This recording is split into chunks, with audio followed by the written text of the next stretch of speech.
South India shopping mall, the wedding మంత్ర, సరికొత్త wedding collection, south India shopping mall.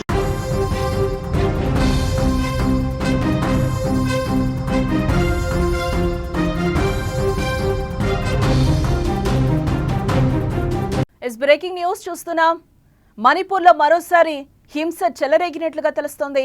మైతే నాయకులు అరెస్టులతో ఆందోళనలు నెలకొన్నాయి. అక్కడ అరెస్టు చేసిన వారిని విడుదల చేయాలని అక్కడ డిమాండ్ చేస్తున్న పరిస్థితి కనిపిస్తుంది. భారీగా రోడ్డుపైకి నిరసనకారులు వచ్చి చేరుకుంటున్నారు. ఇంఫాల్ ఈస్ట్, ఇంఫాల్ వెస్ట్, తౌబాల్, బిష్ణుపూర్, కాంగ్చింగ్ జిల్లాలో భారీ భద్రతను అయితే ఏర్పాటు చేయడం జరిగింది. పెద్ద సంఖ్యలో భద్రతా బలగాలు పహారా కాస్తున్నాయి. అక్కడ 5 రోజుల పాటు ఇంటర్నెట్ పై నిషేధం విధించడం జరిగింది.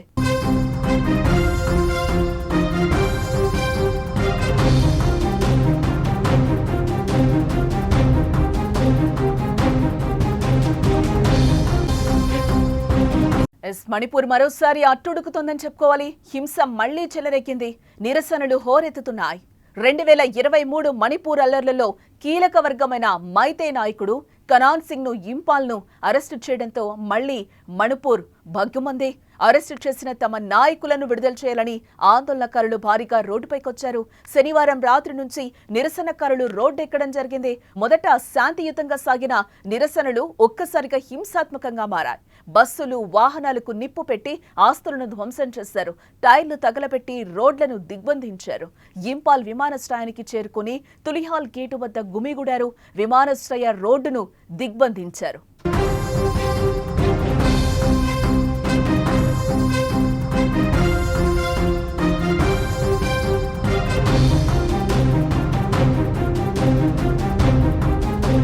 కొందరు నిరసనకారులు ఒంటిపై పెట్రోల్ పోసుకుంటూ సామూహిక బలవన్మరణానికి ప్రయత్నించారు. ఈ అల్లర్లు అనేక జిల్లాలకు పాకాయి. ఇంపాల్ ఈస్ట్, ఇంపాల్ వెస్ట్, తౌబాల్, బిష్ణుపూర్, కాంగ్చింగ్ జిల్లాల్లో ఉద్రిక్తత పరిస్థితులు ఏర్పడటంతో ప్రభుత్వం అత్యవసర చర్యలకు పాల్పడింది. బిష్ణుపూర్ జిల్లాలో కర్ఫ్యూ విధించగా 5 జిల్లాల్లో 5 రోజుల పాటు ఇంటర్నెట్ సేవలు నిలిపేశారు. పరిస్థితి అదుపు తప్పుతూ ఉండటంతో భద్రతా బలగాలు టియర్ గ్యాస్ ను షెల్స్ ప్రయోగించాయి. లాఠీ చార్జ్ లో ఒకరు మృతి చెందినట్లుగా సమాచారం అందుతోంది.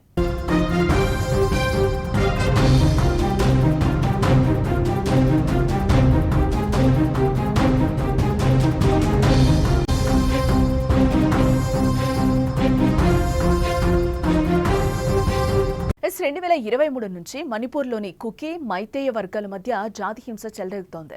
మైతేయ తెగ ప్రజలు తమను షెడ్యూల్డ్ తెగల్లో చేర్చాలని డిమాండ్ చేయడం వివాదానికి దారితీసింది. ఈ నేపథ్యంలోనే కుకీలో మైతేలు కుకీలను లక్ష్యంగా చేసుకుని దాడులకు తెగబడ్డారు. 100 ఏళ్ల నాటి సామరస్యం తగలబడిపోయింది. అల్లర్లలో దారుణ పరిస్థితులు కనిపించాయి. రాష్ట్రం అగ్నిగుండంలా మారింది. మహిళలకు రక్షణ లేకుండా పోయింది. అక్కడ మనుషులు రాక్షసులయ్యారు. రాష్ట్రం అగ్నిగుండంలా మారింది. వందలాది ప్రాణాలు గాల్లో కలిసిపోయాయి. ఒకరిని ఒకరు చంపుకున్నారు. ఇళ్లు, తోటలు పూర్తిగా ధ్వంసమయ్యాయి.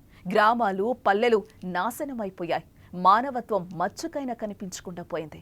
1-2 రోజులు కాదు, నెలల తరబడి ఈ భీకర హింస జరిగింది.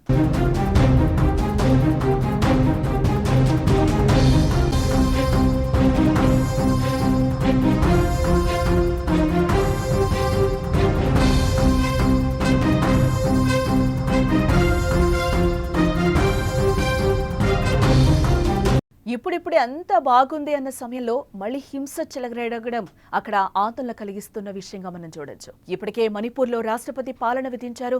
జాతుల ఘర్షణల నేపథ్యంలో ముఖ్యమంత్రి బీరేన్ సింగ్ ఇటీవల రాజీనామా చేయడంతో కేంద్ర హోంశాఖ ఈ మేరకు నిర్ణయం కూడా తీసుకుంది. మణిపూర్ ప్రభుత్వ అధికారాలన్నింటినీ అక్కడి గవర్నర్ చేతిలో ఉన్నాయి. ఈ మేరకు రాష్ట్రపతి ద్రౌపది ముర్ము ఉత్తర్వులను జారీ చేశారు. మరి తాజా ఆందోళనలు ఎంత దూరం వెళ్తాయో అనేది చూడాలి. ఆదిలోనే ఆపేస్తే మంచిది, లేకపోతే మళ్లీ 2023 నాటి రోజులు వచ్చే అవకాశం లేకపోలేదని చెప్తున్నారు విశ్లేషకులు.